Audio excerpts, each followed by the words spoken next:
Ces ultimes, c'est des bateaux qui font 32 mètres de long, les mâts qui font à peu près 40 mètres de haut, grosso modo, pour se figurer, c'est la taille de l'Arc de Triomphe. Je suis un concurrent parmi les 138 au départ. C'est bien d'être au même endroit, qu'il y ait une vraie unité de lieu et qu'on partage tous le même bassin. Les marins qui disent, tu crois qu'on pourrait pas rentrer, est-ce qu'on peut pas trouver une solution, tout. Bon, eh ben on y est, hein. On y est.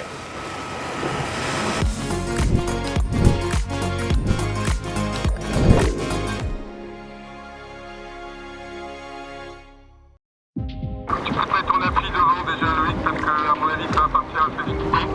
Un tout petit peu de gaz pour avancer, Armel. Les ordres sont tranquilles, posés. Comment faire rentrer un bateau de 23 mètres de large dans un canal de 25? Ce que j'adore, tu vois, c'est qu'en fait, là, il a affalé, il est arrivé, il a affalé sa GV, il n'y a pas de bruit, les pare-battes sont à poste, ça va direct au ponton, quoi. Autant les bateaux ont grandi, autant l'écluse du Nez, qui est ici, qui permet de rentrer dans les bassins de Saint-Malo, elles n'ont jamais grandi et elles ne sont pas capables d'être plus larges.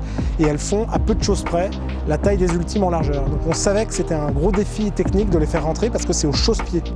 On n'a jamais été aussi proche d'entrer, hein. Ça c'est sûr.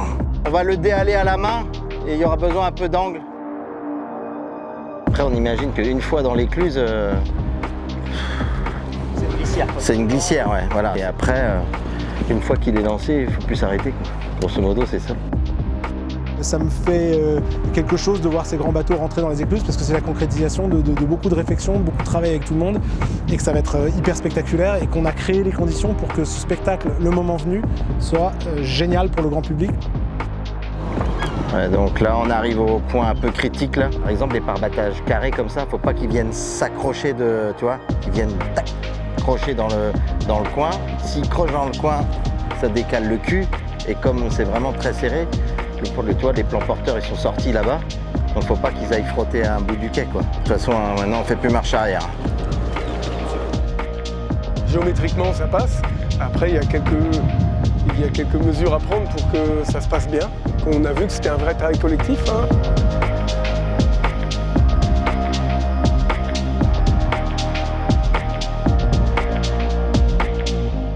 Ah bah là on est bon. Là on est bon. Voilà, on est bon. Impeccable. Il est rentré. Maintenant, il faut le faire sortir.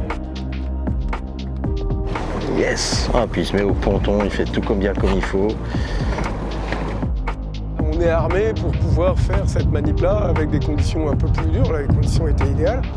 On est armé pour ça, pour rentrer aussi à plusieurs ultimes dans le sas, hein. Ça fait des mois qu'on attend ce truc-là, des mois qu'on a pensé à ça, et de se dire que le bateau il est dans le bassin, c'est cool, quoi, parce qu'on y a quand même mis de la sueur.